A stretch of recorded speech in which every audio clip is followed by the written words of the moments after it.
जीवन में असंतोष खड़ा रहता है, क्यों? इसकी परख करने की ज़रूरत है। वस्तुतः हम अनेक कामनाओं में बद्ध रहते हैं। उन कामनाओं के कारण असंतोष खड़ा रहता है। कामनाएं घटाई जाएं, असंतोष घटेगा। साथ साथ ये विचार करना चाहिए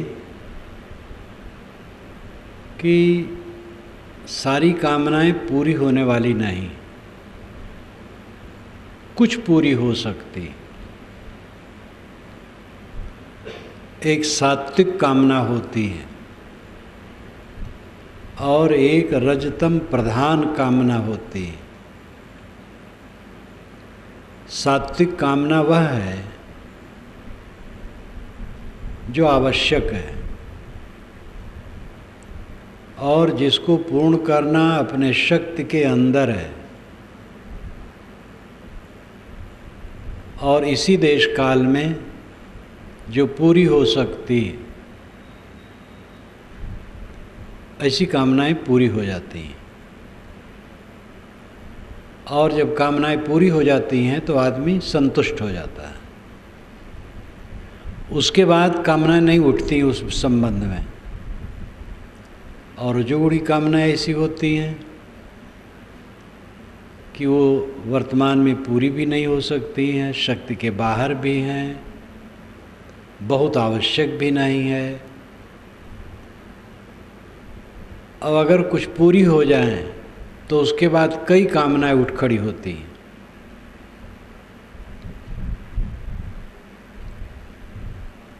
और ऐसी कामनाओं के चक्कर में आदमी सदैव जलता रहता है।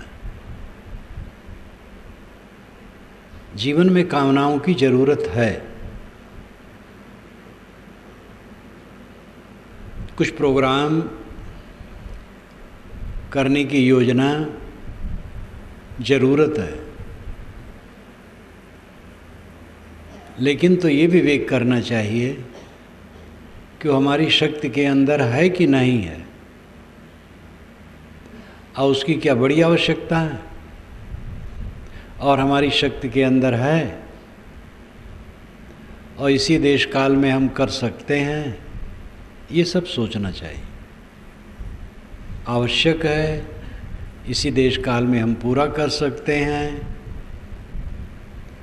वो कामना ठीक है। आदमी जीवन में बिल्कुल निष्काम नहीं हो सकता है, काम करना पड़ेगा।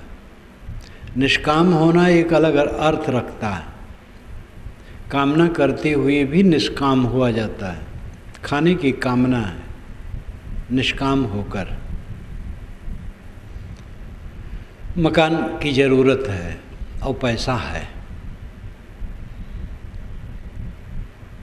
और सब साधन है, वो कामना पूरी हो जाएगी, बना लिया जाए।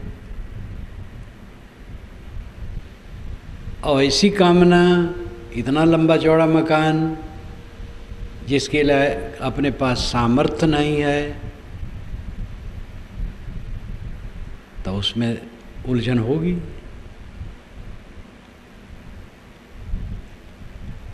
जीवन ऐसा है, केवल अध्यात्म में इसको नहीं गुजारा जा सकता है। व्यवहार सामने है सबके, लेकिन केवल व्यवहार जीवन में रहे, वो कौन सा जीवन है? व्यवहार हमारा अध्यात्म के लिए है, लेकिन व्यवहार है और अत्यंत उज्जवल है। मतलब चाँद सूरज की तरह साफ है, उसको ओझल नहीं किया जा सकता है, नज़रअंदाज नहीं किया जा सकता है। बस विवेक पूर्वक उसका प्रयोग होना चाहिए। आदमी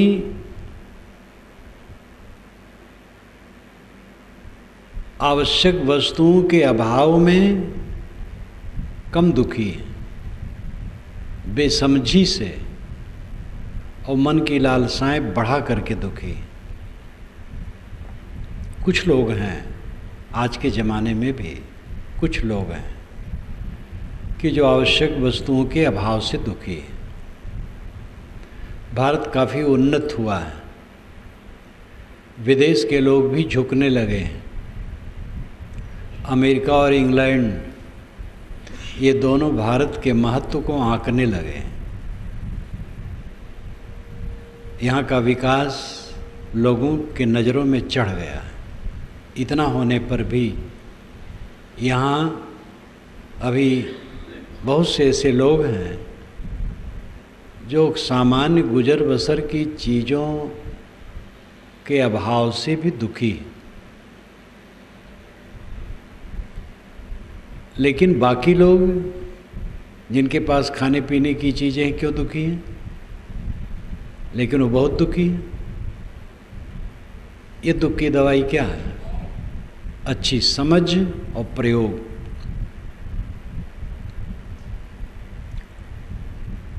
प्राणी पदार्थों और परिस्थितियों की कामना होती है। प्राणी पदार्थ परिस्थिति, अनुकूल प्राणी पदार्थ परिस्थितियों की कामना होती है। इस तिगड्डे में हर इंसान फंसा है, प्राणी पदार्थ और परिस्थिति। प्राणी कहते हैं सचैतन्य को, पदार्थ कहते हैं अचैतन्य को, और प्राणी पदार्थों की विशेष अवस्था को परिस्थिति कहते हैं। इसमें जितने लोग बैठे हैं सब प्राणी हैं, और जो बिस्तर है, लाउड स्पीकर है, पंखे हैं, दीवारें हैं, ये सब पदार्थ हैं। पदार्थ निर्जीव हैं, प्राणी सजीव हैं। प्राणी पदार्थों की विशेष अवस्था परिस्थिति है। अभी कुछ मिनट के पूर्व यहाँ से बहुत से लोग उठ गए थे, तो यहाँ की परिस्थिति भिन्न हो गई थी। आ गए, फिर परिस्थिति भिन्न हो गई। अभी जो परिस्थिति है कुछ मिनट के बाद भिन्न हो जाएगी। परिस्थितियाँ बदलती, प्राणी भी बदलते हैं, पदार्थ भी बदलते हैं। पदार्थ जड़ प्रकृति के स्वभाव के अधीन है, और प्राणी अपनी मान्यताओं के अधीन है। इस बात को न समझकर आदमी उन पर कब्जा जमाना चाहता है, और कब्जा जमा नहीं पाता है, इसलिए असंतोष बना रहता है। जितने पदार्थ हैं जड़ हैं, और वे प्रकृति के अधीन है, जड़ पदार्थों के स्वभाव के अधीन है, उनमें परिवर्तन है निरंतर। जैसे आजकल भारत के कुछ हिस्सों में अतिवर्षण, और एक बहुत बड़े हिस्से में बहुत कम वर्षण। अतिवर्षण से लोग बहुत दुखी, अवर्षण से भी दुखी। अतिवर्षण को तो जो अखबार वाले वो जान पाते हैं, टीवी वाले जान पाते हैं।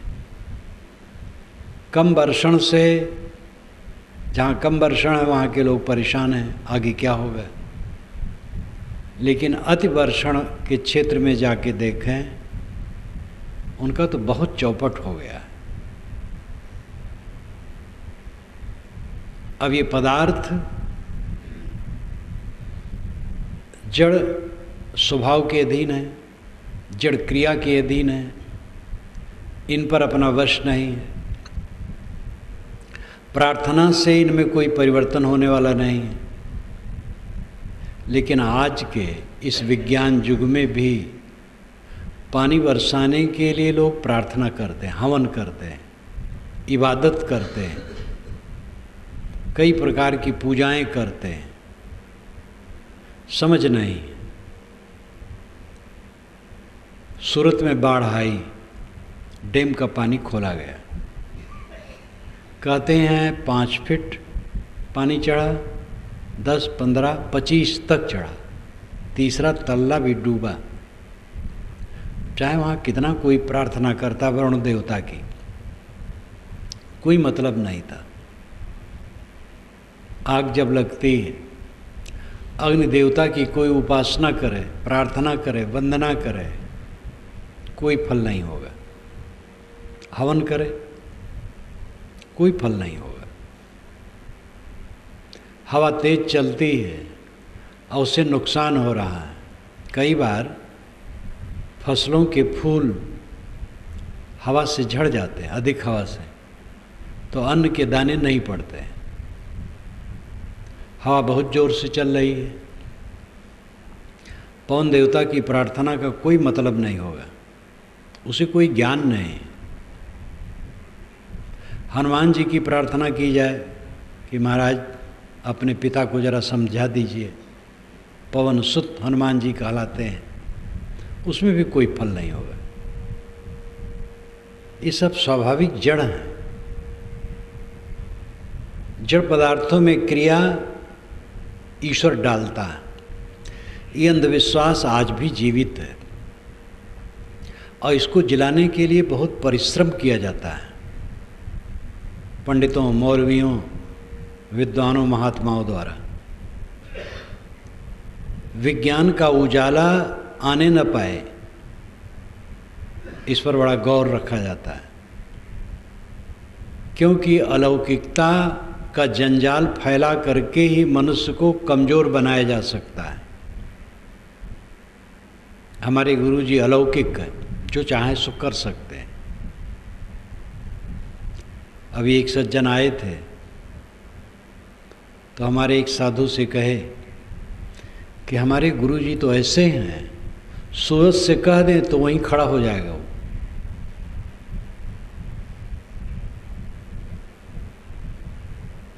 मैं तो एक मक्खी को भी कहूँ तो नहीं खड़ी होगी। एक मक्खी पर मेरा वश नहीं है। और ऐसे गुरु हैं कि सूरज को कह दे तो वहीं खड़ा हो जाएगा। अब इससे अधिक जोरदार प्रामाणिकता क्या हो सकती है? कैसा संसार है। लोग कहते हैं जड़ पदार्थों में क्रिया कैसे होगी? जड़ तो जड़, उनमें क्रिया कैसे हो जाएगी? जब ईश्वर उनको प्रेरित करेगा पदार्थों को, तब क्रिया होगी। ऐसे बुद्धि के धनियों को ये सोचना चाहिए कि जड़ पदार्थों की क्रिया ही उनकी संपत्ति है।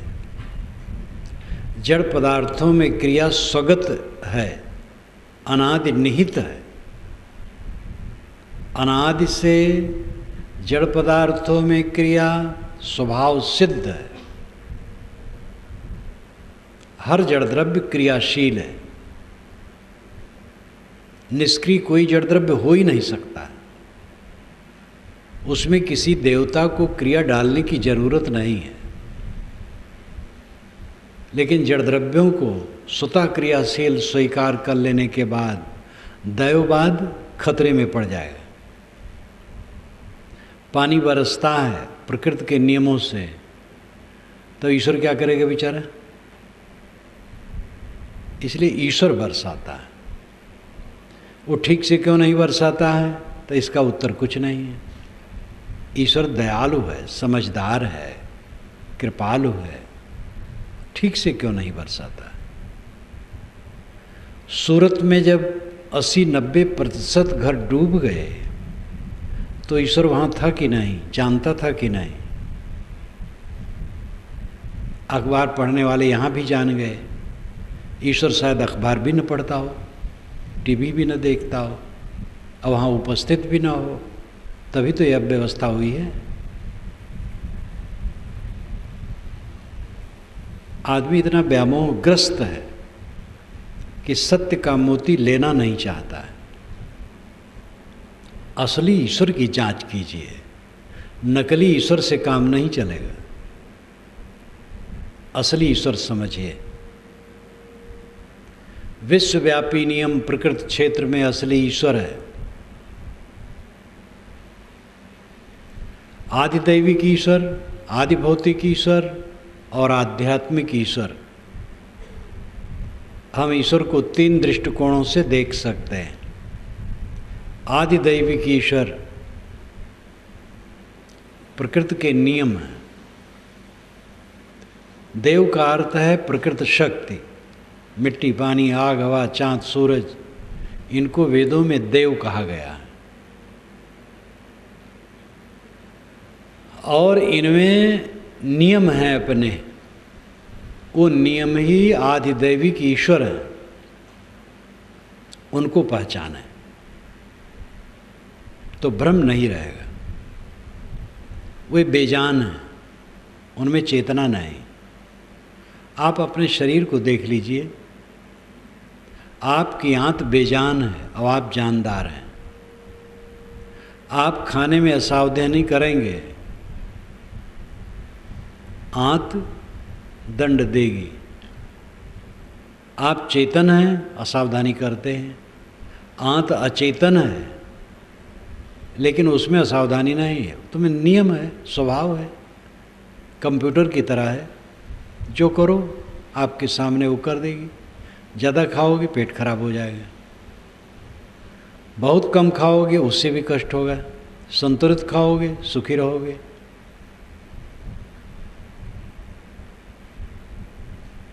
इस तथ्य को समझने की आवश्यकता है। प्रकृति के नियमों को समझें। प्रकृति के नियम आदिदैविक ईश्वर है और आदिभौतिक ईश्वर प्राणियों का समूह। भूत नाम प्राणी। आदि कहते आधार को। आदिभौतिक, भूत जिसका आधार हो वो आदिभौतिक है। भूत नाम प्राणी। भूत के कई अर्थ होते हैं। भूत का अर्थ जड़ तत्व भी है, मिट्टी, पानी, आग, हवा। भूत का अर्थ बीता समय है। भूत का अर्थ सत्य है। सत्य को भी भूत कहते हैं। तादात्मता को भी भूत कहते हैं। ब्रह्मभूत हो गए यानी ब्रह्मलीन हो गए। भूत, भूत प्रेत को भी कहते हैं जो काल्पनिक हैं। भूत के कई अर्थ होते हैं, लेकिन यहाँ भूत का अर्थ है प्राणी, देहधारी प्राणी।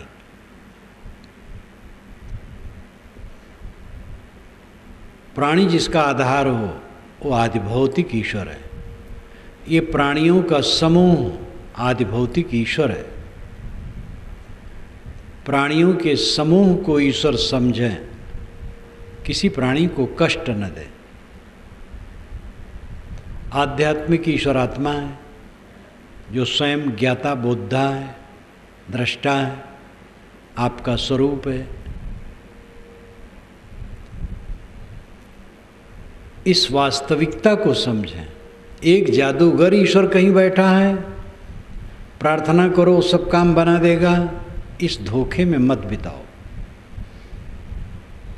ऐसे जादूगर ईश्वर के लिए बड़ी वकालत है। और ऐसे ईश्वर को मानने वाले ही एक दूसरे को नास्तिक, काफिर, बेदीन, नापाक, नरकगामी, भवसागर में भटकने वाले हजारों हजारों वर्षों से कहते आ रहे हैं। अब ऐसा ईश्वर उन सबका समाधान नहीं कर पा रहा है आज तक कि तुम क्या बक रहे हो। तो ऐसे ईश्वर की कल्पना जिसमें इतनी हृदयहीनता आती है कि दूसरे को नास्तिक कहे बिना चैन नहीं है। हर कट्टर ईश्वरवादी दूसरे मत वाले को नास्तिक कहेगा, आस्तिक नहीं कह सकता है। लेकिन जो सत्य ईश्वर को समझता है वो किसी को नास्तिक नहीं कह सकता। दुनिया में एक व्यक्ति भी नास्तिक नहीं है। नैतिकता को सब मानते हैं। तो जड़ पदार्थ अपने नियमों के अधीन है। उन पर आप अधिकार नहीं कर सकते। जैसे अभी आभूषण है, अब इसको लेकर के कोई रोए तो कोई फायदा नहीं। अपना काम कीजिए, बरस देगा काम हो जाएगा, नहीं भी बरसेगा तब भी हो जाएगा। अनेक सूखा, अनेक दाहा आया है और गया है, अब उसका ख्याल भी नहीं होता है। जिसमें अपना वश नहीं है उसको लेकर के पीड़ित होने से क्या होगा। जो करने योग्य वो काम करो। अंग्रेज गवर्नमेंट के ज़माने का सूखा देखा गया है, और कठोर सूखा, भयंकर सूखा। तब इतना प्रबंध कहाँ था। सरकार तकावी देती थी, कुछ पैसे एक एक किसान को अधिक से अधिक 40 रुपये, 50 रुपये, किसी किसी को 100 रुपये, इससे ज़्यादा नहीं। और मोटा अन्न वो भी सस्ता रहता था, गुजर बसर हो जाता था। दिमाग पर जोर डालने से उसकी याद आती है, ये भी भूल गया कि किस सन की बात है। भारत आज़ाद होने के बाद कई बार सूखा पड़ा, और तब भी अन्न कम था, विदेश से आता था, वो सब भाग गया। अब तो अन्न खूब हो गया। अगर ऐसी घटना घटती है, व्यवस्था में कमजोरी के कारण भले हो, नहीं तो अन्न की कमी भारत में नहीं। हो जाएगा गुजर, फिर पानी बरसेगा, फिर होगा।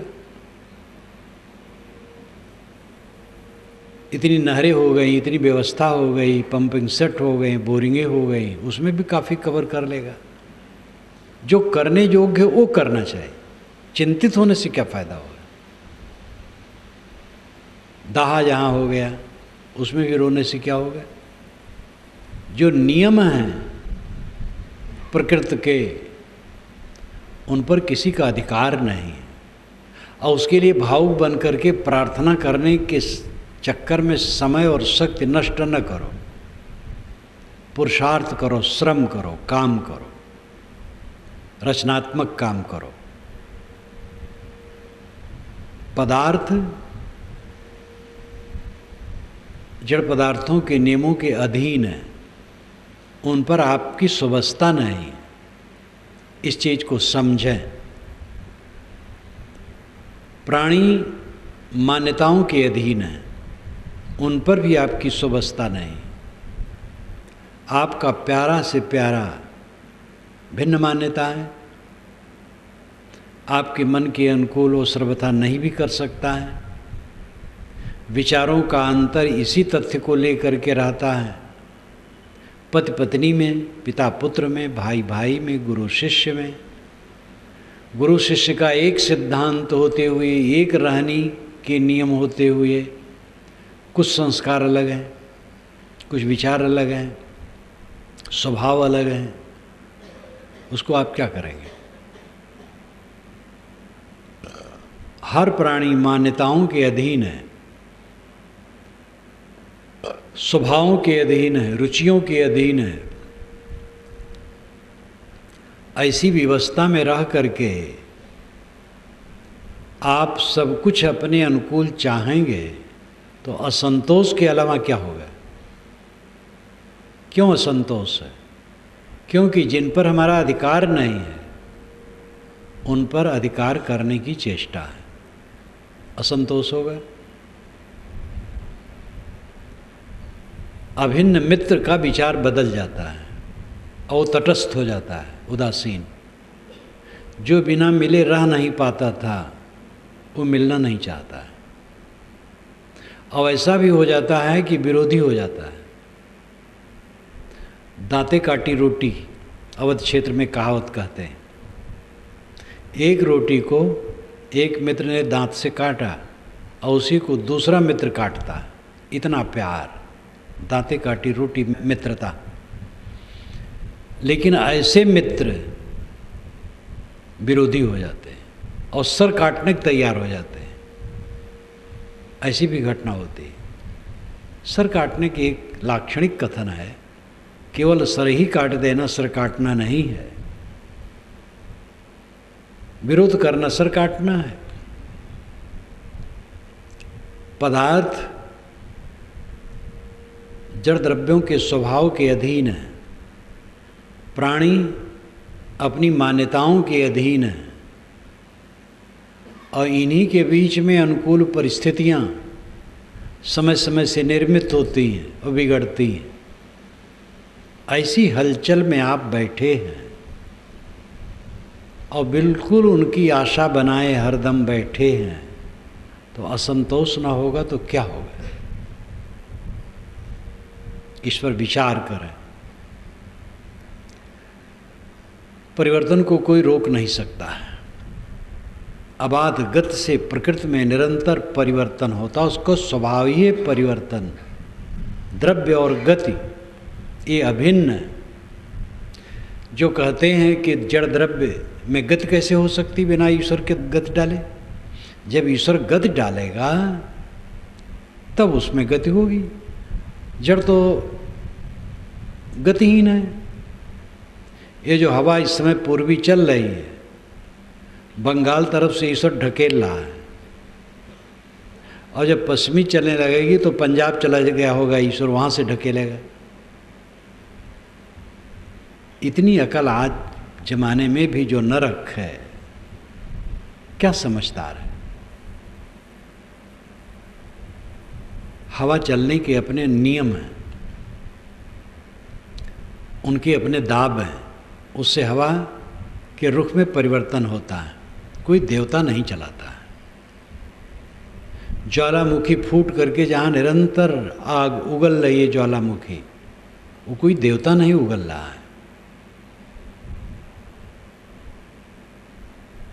प्रकृति के नियमों को हमें समझना चाहिए। ज्ञान के बिना भी दुख है, अज्ञान से, और फिर हमारा प्रलोभन, मिथ्या विश्वास, वो हमें कष्ट देता है। प्राणी पदार्थों से सुख पाने की जो लालसा है, असंतोष का कारण है। प्राणी पदार्थों में व्यवहार करना चाहिए। जो प्राणी पदार्थ मिलते हैं उसमें हमें व्यवहार करना चाहिए। विवेक युक्त देख करके बर्ताव करना चाहिए। उनसे कामना नहीं करनी चाहिए। जो आपको आवश्यक है वो स्वयं होगा। आप परिवार या समाज में हैं, अब अपनी योग्यता और शक्ति के अनुसार श्रम कीजिए, सेवा कीजिए, भोजन अपने आप आपको मिल जाएगा। हम लोग इतने लोग बैठे हैं, सब भोजन थोड़े बनाते हैं और सब भोजन खाते हैं और कुछ करते हैं। यहाँ तो मानो आगंतुक आए हैं कुछ दिन के लिए, ध्यान के लिए, लेकिन जो यहाँ रोज रहते हैं तो सब भोजन तो नहीं बनाते हैं और सब भोजन करते हैं। सब सफाई तो नहीं करते हैं, लेकिन सफाई का लाभ सबको मिलता है। सब पुस्तक तो नहीं लिखते हैं, लेकिन पुस्तक बाँचने का लाभ सबको मिलता है। तो ये सहयोग है एक दूसरे का। आप अपनी श्रेणी, योग्यता, शक्ति के अनुसार काम करते रहिए, गुजर बसर होता रहेगा।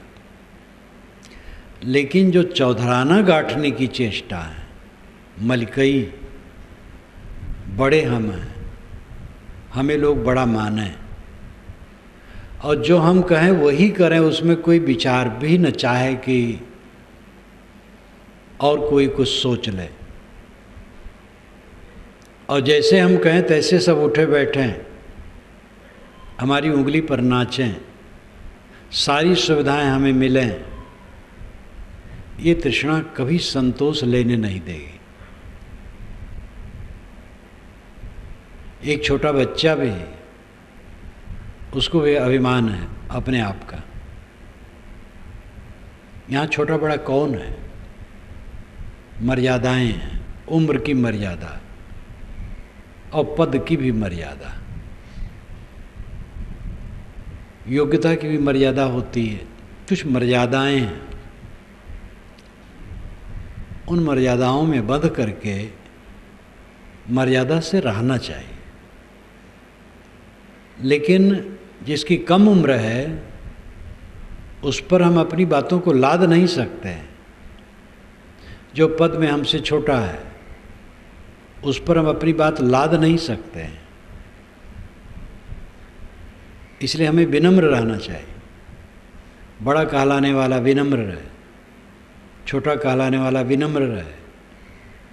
अंत में छोटा बड़ा बीच की बात है। साहब ने कहा है,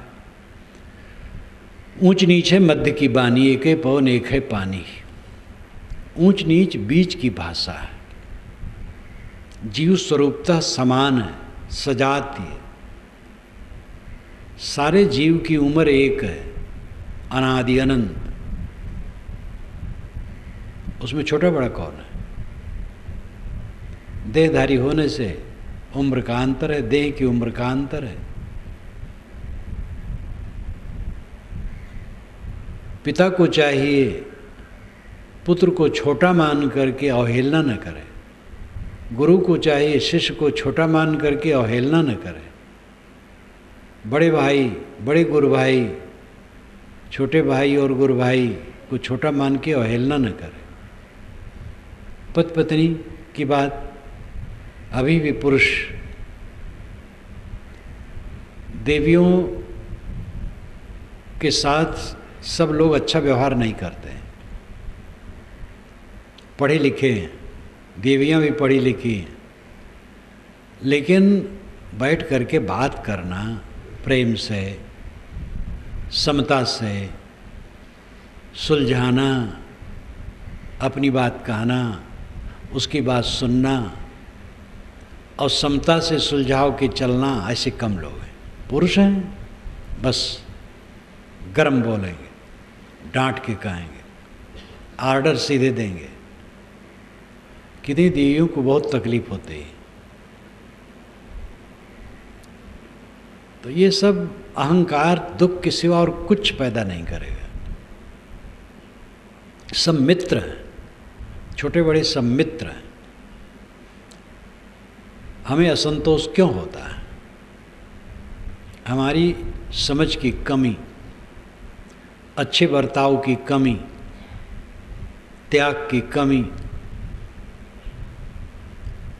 हमारे जीवन में दुख पैदा करती है। हम समझते हैं पैसे रुपए हो जाने से वह सुख मिल जाएगा जो निर्मल है, एकांतिक है, स्थिर है, जिसमें दुख का लेश भी नहीं है। लेकिन ये महाभ्रम है।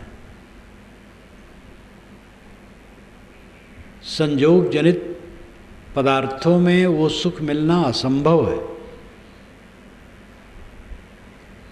किसी भी बड़ी लौकिक उपलब्धि के पहले आकर्षण तो उसमें होता है, अविवेकवश, कि जब ये हो जाएगा बस खूब आनंद कंद हो जाऊंगा।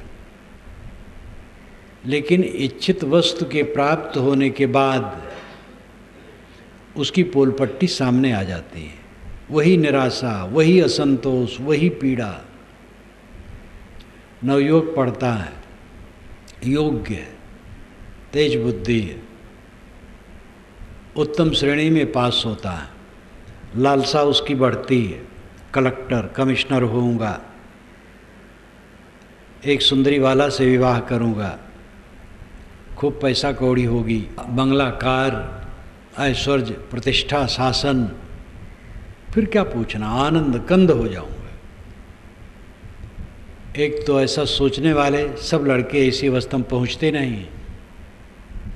कहीं छोटी मोटी नौकरी मिल गई, कहीं 200-400 किलोमीटर दूर फेंक दिए गए, एक छोटा सा कमरा ले करके किराया रह रहे हैं, पका खा रहे हैं, या कहीं होटल में जाके खा आते हैं, किसी प्रकार निभा रहे हैं। कुछ लोग कलेक्टर कमिश्नर भी हो जाते हैं, लेकिन कलेक्टर कमिश्नर से जाके पूछो कितने सुखी।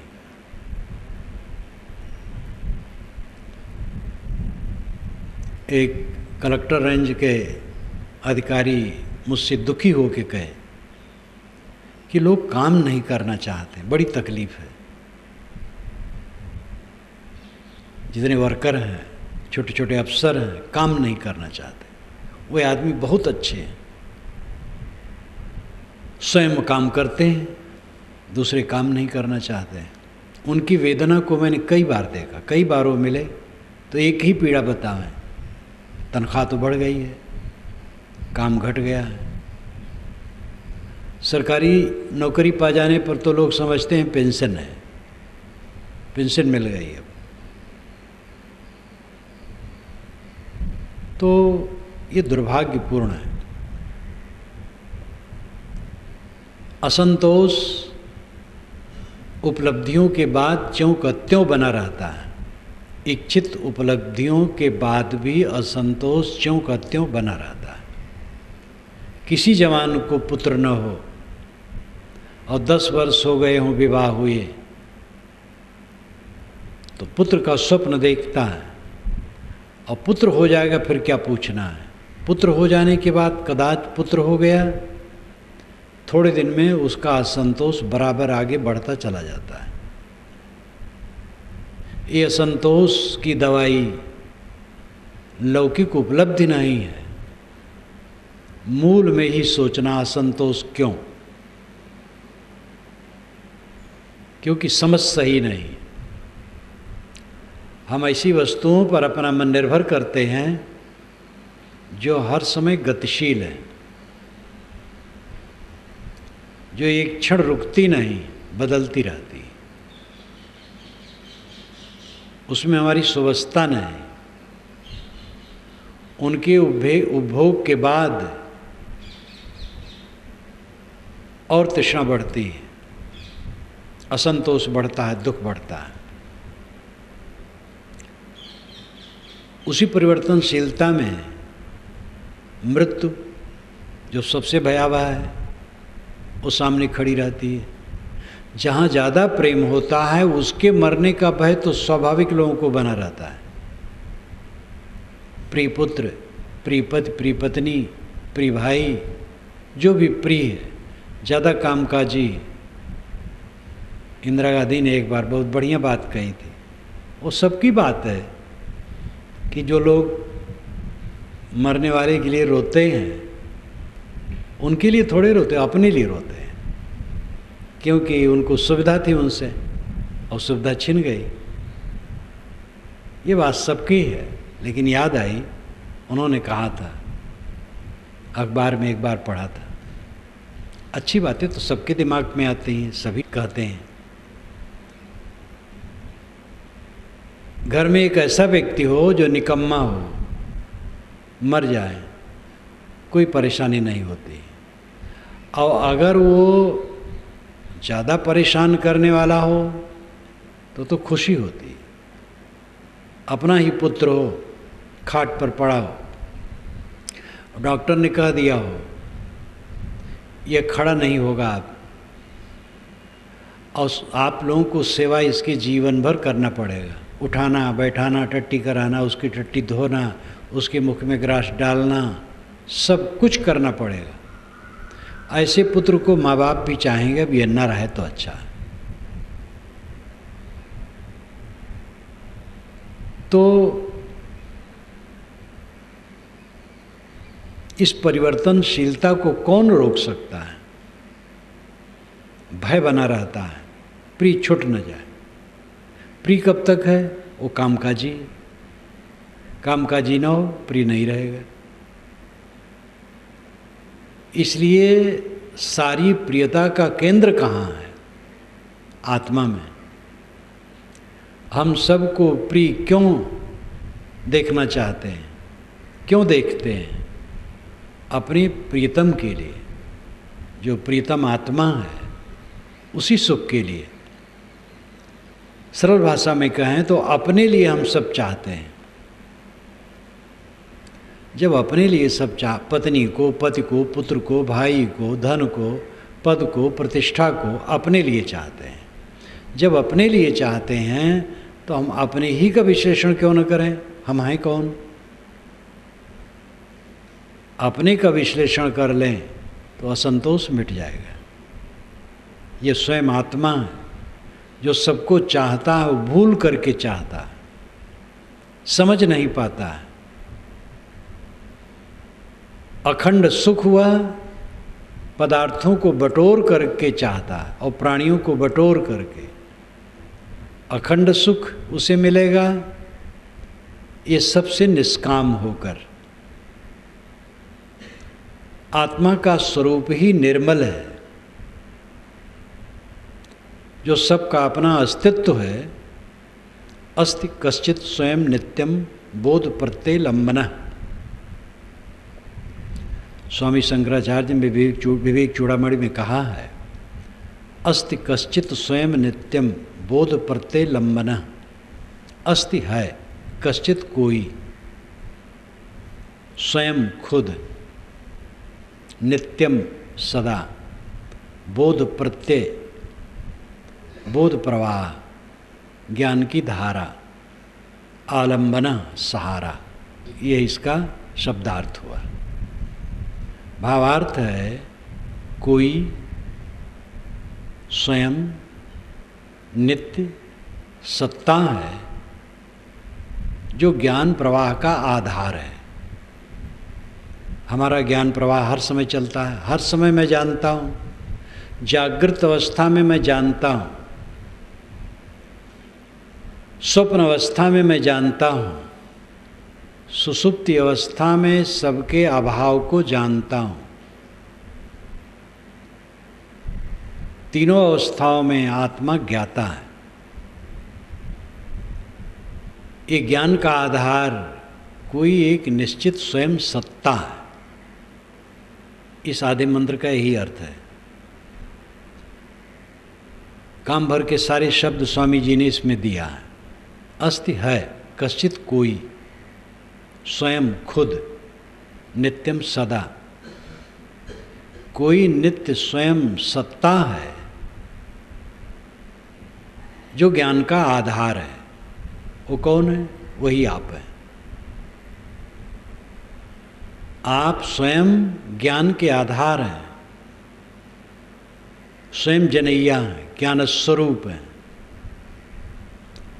आपके स्वरूप में कोई तकलीफ नहीं है, आपके अस्तित्व में कोई तकलीफ नहीं है। हम अपने पद से उतरते हैं, अपने को मान लेते हैं देह, फिर अपना एक नाम मान लेते हैं,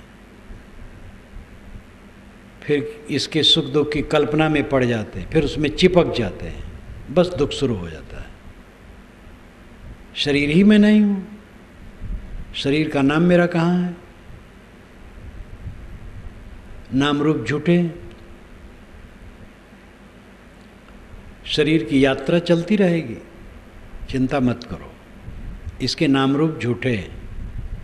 मेरा स्वरूप तो बिल्कुल निर्मल है, शुद्ध है, नर नारायण रूप है। तू जन जाने दे। ये कबीर साहब की आदि साखी।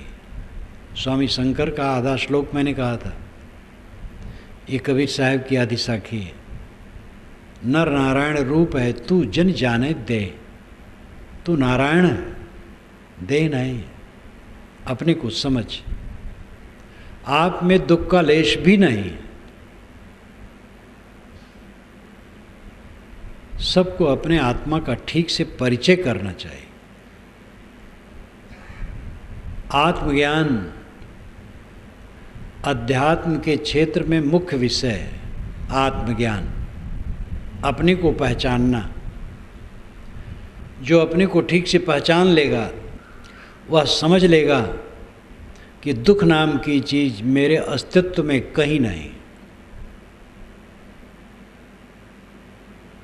दुख एक भ्रम है। दुख क्या? सुख की कल्पना करके दुख पैदा होता है।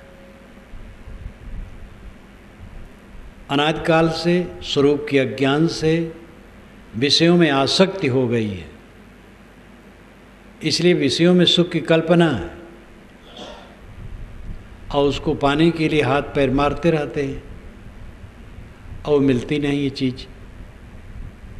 सामान्य को नहीं, बड़े बड़े धनियों को नहीं मिलती है। एक बार ऐसी छोटी सभा में गया था जहाँ करोड़पति लोग थे, 50-60 लोग रहे होंगे, डाबर, भंडारी, कोठारी, मारवाड़ियों के जो सरनेम होते हैं। किसी के चेहरे पर रौनक नहीं थी।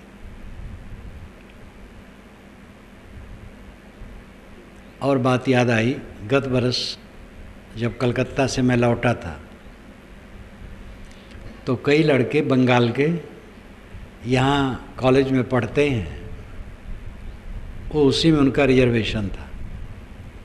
एक लड़के का तो मेरे सामने था, उसका मित्र सामने आके बैठ गया, ज़्यादा संवेदनशील था। उसने कहा, महाराज इस पूरे डिब्बे में आप लोग जो 2-3 हैं, इनके समान मैं किसी को प्रसन्न नहीं देखता हूँ पूरे डिब्बे में। हमने कहा, भाई ये तो आप समझे कुछ। कहे, आप लोग जितना प्रसन्न देखते हैं कोई नहीं दिख रहा, क्या कारण है? अब वो ऐसा रहा होगा, विचारक, चिंतक, सोचता होगा, परखता होगा। हम क्यों हरदम उदास बने रहते, दुखी बने रहते हैं?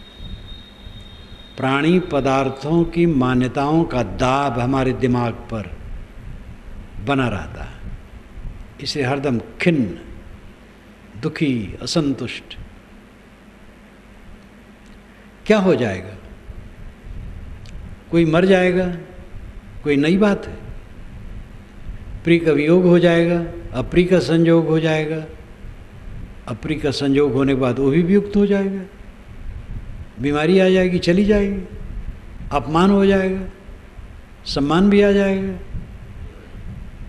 इस सब में क्या रखा है? जब तक हम भौतिक धरातल से अपने मन को ऊपर नहीं उठाएंगे, तब तक ये अवसाद, ये पीड़ा, ये वेदना, ये असंतोष, ये दुख मिटेगा नहीं। 10 वर्ष के पूर्व आपको अपमान मिले थे, सम्मान भी मिले थे, अनुकूल प्राणी पदार्थ मिले थे और प्रतिकूल भी मिले थे। आज कुछ है? 20 वर्ष के पूर्व, 30 वर्ष के पूर्व, 50 वर्ष के पूर्व कल मिले थे, आज वो है। ट्रेन में हम बैठते हैं, प्रेमी मिल जाते हैं, व्यंग करने वाले मिल जाते हैं, दोनों छूट जाते हैं। यहाँ क्या रहता है? विचारों का प्रवाह चित्त में जब तक चलेगा नहीं, चित्त की काई कटेगी नहीं। इसी काई में पड़े सब सड़ रहे हैं सदा से। कोई नई बात जीवन में क्या किया आपने? सोचिए। खाया,